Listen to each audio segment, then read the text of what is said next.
Welcome into I Said What I Said. I'm Brad Wakai. That's Tyson Gentri. Welcome to our NFL Week 18 picks episode, Tyson. This is the last one of the regular season. Pretty unbelievable, man. Like, I can't believe we're already here. I know, and I've somehow done my best to fade myself. I'm securing regular season profit here, no matter what happens at the end of this show, and then we'll get in the playoffs, and we're still going to have these pick shows going on. It'll obviously get a little slimmer, but sometimes the prop markets get a little bit more exciting as you get deeper into these things. So we got tons more of these shows coming out for you. So if you just are, you're crying in your hands right now because you thought you only got 18 weeks of us, there's a couple more. There is a couple more, as Tyson said, and because Tyson's alluding to, the regular season record we have. Let's go ahead and do, as you guys know, we don't hide from anything. Let's do our recap. Now, we missed week 17 because of holiday stuff, and we were busy, but week 16, I finally was able to have a good week, Tyson. This was nice coming down the stretch. 4-1-1. Got the play of the week home in the teaser. Texans plus 9.5. Titans plus 9.5. Sweaty. What a backdoor. Bengals minus 2.5. Jags plus 7.5. Another little sweaty teaser there. That was nice to get home.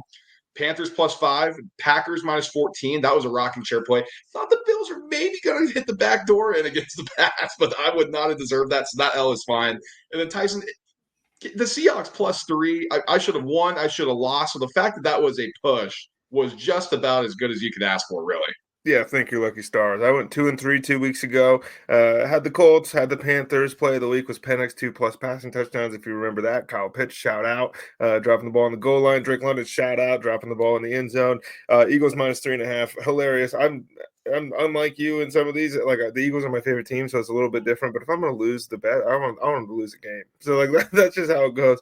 And then Bucks minus 3.5. Wrong side. That wasn't great. And then last week we missed, so we are back here, and with no more holidays, we're thinking we're going to get through all of these. We'll have a true record for the playoffs too.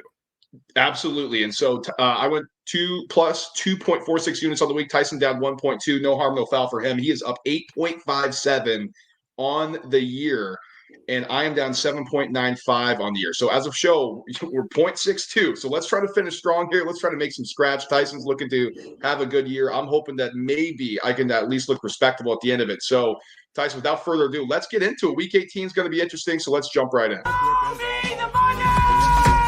It's money-making time.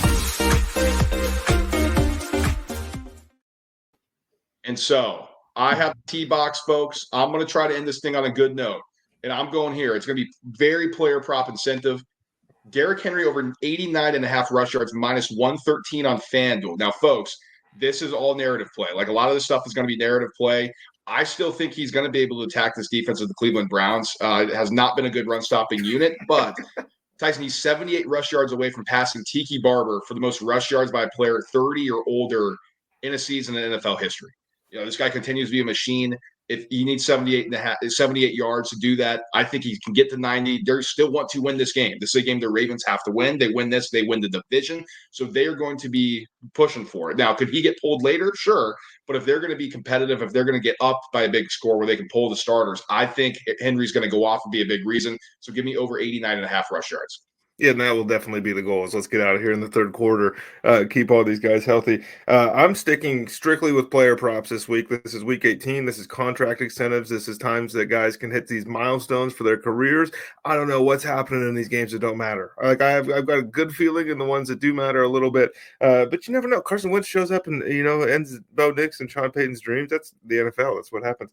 My first one, my play of the week here. I'm taking Davante Adams over yards. He is a little over 70 away from 1,000. You're kidding yourself if you don't think Aaron Rodgers wants to get his boys. I'm sorry for what I put you through. We'll get you to this 1,000 yards. We'll get you this milestone. Also, a sneaky look here. It's not up right now, but Davante Adams' first touchdown scorer. Aaron Rodgers sits at 499. He needs one more to get to 500. Davante Adams caught number 200. He caught number 400. Let's go ahead and run it up.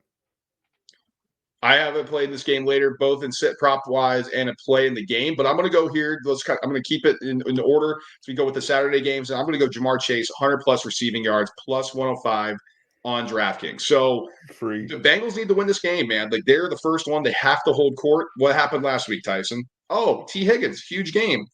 We've been following this a long time. You know what happens when T goes off? It's the next week for Jamar Chase. I love Joey Porter Jr., Penn State guy. it's kind of been a little baptism by fire when he plays against some of these top level guys. And we know Ja'Marr Chase can go off at any point, take a slant 80 yards. I think this is going to be a big game. Now the weather is going to be a little so you got to keep in mind on that. But Joe Burrow's built for it. Ja'Marr Chase is going to go off. Give me 100 plus as they look to continue and keep their season alive. Yes, and Ja'Marr is essentially locked into the Triple Crown right now. I think the closest he is to anybody else is receptions, where he's only 8 up, but that's a lead that might grow at the end of this weekend. My second one here, Mike Evans. It's week 18, Mike Evans. No, he's not. He's probably not going to get the 187 and hit the 10,000 yard number. But I'm taking the outline here at 110 plus. It gives me plus money here. I think that Mike Evans is a focal point of this offense. Baker has some incentives too. So why don't you just throw it up to the guy that is always open, always reliable, and the Bucs have to win the game, and that's something that probably shouldn't be lost in this whole deal. That's why I'm not taking the 175 plus here. They got to win this thing to make the playoffs, but Mike Evans has been a huge part of that. I'm a little nervous. He ends on 90 something, but look, dude, Mike Evans closes seasons better than anybody in the league. And he does. I mean, he's been red hot. They didn't quite get him the yards 2 weeks ago, week 16, and then immediately Baker's like going to Mike Evans. So he is going to be a focal point, like Tyson said.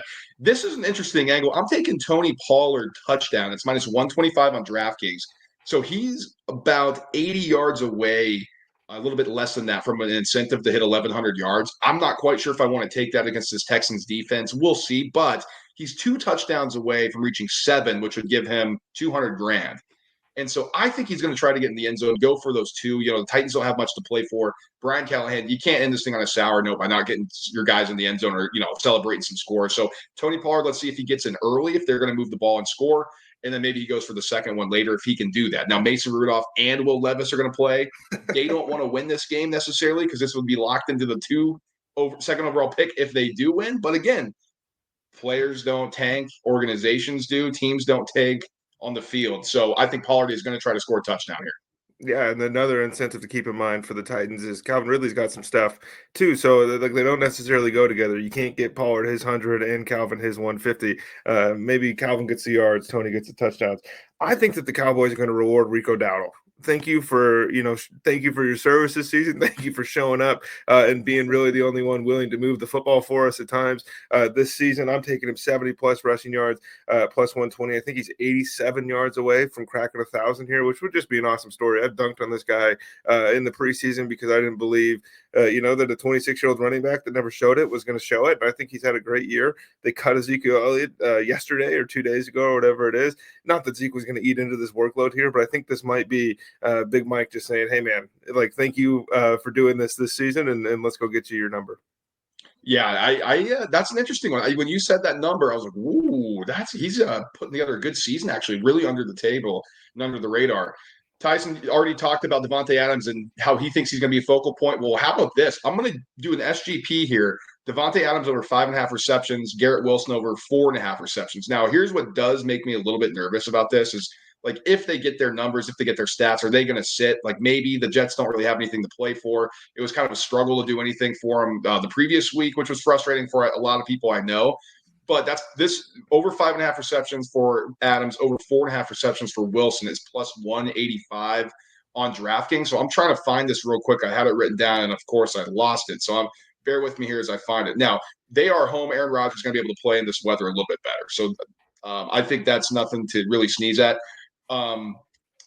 Where is this? God, why am I not finding it? Garrett Wilson has 97 receptions, so he's 3 shy of becoming the second player in franchise history. Think about that for the Jets with 100 receptions. Brandon Marshall did it in 2015. So if Wilson needs 3, why not get him 5? I think the Jets are going to try to win this game. And then Devontae Adams, like you said, Tyson, they're going to try to get him his yards.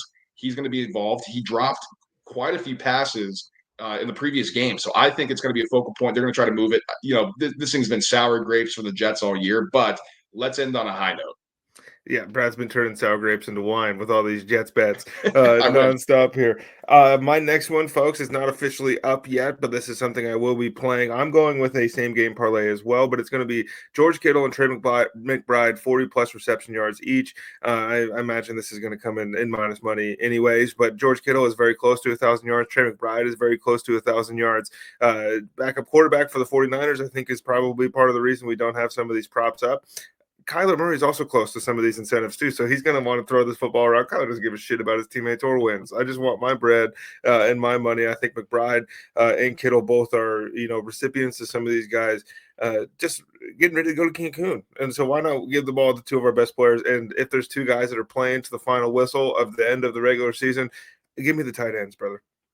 Yeah, and we just full disclosure, we don't like doing this. We never do this because we like to be graded on something. But like Tyson said, this should come out once the backup quarterback is announced, or at least they have an idea. So keep this in mind. We'll once something comes out and pops, we'll grade it on the line that we see. We're not going to give like ourselves anything like a boost or anything. Like, again, we're not professionals, so we're not trying to sell you anything. We're just doing this for fun. So Tyson's going to play this personally. He wanted to share it with everybody before we get into the weekend. Again, a lot of stuff isn't out yet. But Tyson, I'm done with the player props. This is one last ride, baby. Come on, give me Jets money line minus 102 on DraftKings. I'm a sicko. I've been a sicko all year. Why not be a sicko the last time I can bet on Aaron Rodgers in a Jets uniform? What do you mean? That should be a reason enough to not bet on him. He's in a Jets uniform. I should, but Tyler Huntley. I mean, I know he's going back to the cold weather where he's a Pro Bowler in Baltimore. But boy, I think the Jets are going to try to win. Let's end on a high note. Let's beat the Dolphins. Let's get everybody their money. Let's have Aaron Rodgers walk out into the sunset. And if he wants to come back, it feels a little bit better than losing to the Dolphins. So Jets money line minus 102 for me. Aaron Rodgers over 1.5 passing touchdowns is plus 142 right now on FanDuel. Wow. Oh, that's something that we may have to add, which we'll tell you in a little bit here, because I'm going to close out my Week 18, my NFL regular season, with a patented teaser, folks. So I'm going to get the Broncos down to 4.5. They're 10.5 right now on DraftKings, so I'm going to tease that down to 4.5. I think they win the game. I'm banking on it not being a field goal. I just can't lay over the double digits in the hook.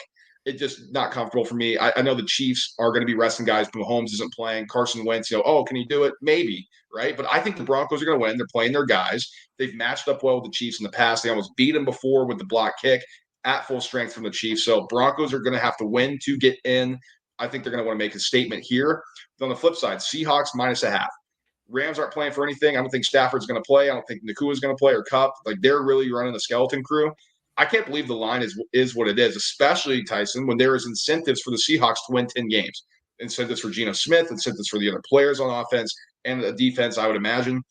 Most notably, it's the quarterback. Like, he's going to be locked in. If he hits just 180 passing yards, he breaks his own franchise record for most passing yards in the season. There's something to play for. It's Mike McDonald's first year. Let's end on a high note. Let's win double digits in his first year. I know we didn't make the playoffs, but it feels good. You beat the Rams. You're playoff bound. Let's walk into Cancun feeling good about ourselves. So that's my teaser, minus 120 on DraftKings. And maybe a little Geno DK look. DK is closing in on 1,000 yards here too, so you could probably outline something to get wherever his number is. Any of the other plays that we're thinking as these, we just, we're reading CBS Sports or whatever for these contract incentives. So if there's another article that comes out and lets us know, who has to hit this number, it'll be in the Discord app. The group name, as I said what I said, the link is in the description here. Go ahead and click it. We'll let you right in. Tons of different channels. College football playoffs are kind of wrapping up here. So, if you missed the boat on that one, tough luck. We'll see you next season. But there's the NBA, college basketball, the NHL, whatever you can think of, we're playing. And obviously, as we get into the NFL playoffs here, we got to get creative because when they take away, half the slate, we're still getting our plays in.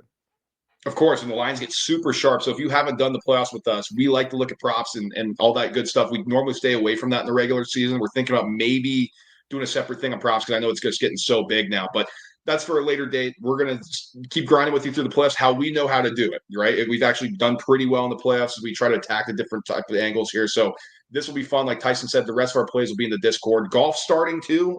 Starting. So we have a channel for that. We had a good year last year picking major winners. So let's tease that a little bit. But like, subscribe, and share. We got a ton of content coming for you. Like Tyson said, we're not done. Like, the regular season's done. We got playoffs. We're just wrapping up college football, but we got draft stuff, transfer portal. We're trying to get interviews, trying to let everybody know about NIL things. And then plus we're focusing on basketball now. We got 2 months till March Madness, folks. I mean, we're getting ready to go. NBA starting to pick up a little bit. I know nobody's watching necessarily, but it's something that we like to talk about and something actual we can try to play on. Your brother got suspended today. Yeah, right. So that's a mess there. Is he going to end up on Tyson's Sons? We'll see. The drama keeps going. But long-winded way of saying stay subscribed to us so you don't miss a single thing. Smash that like button on the way out. we will have our college football playoff reaction episode coming out later. So stay tuned to that as we get ready to crown a champion in college football. So we'll speak to you guys then. Peace.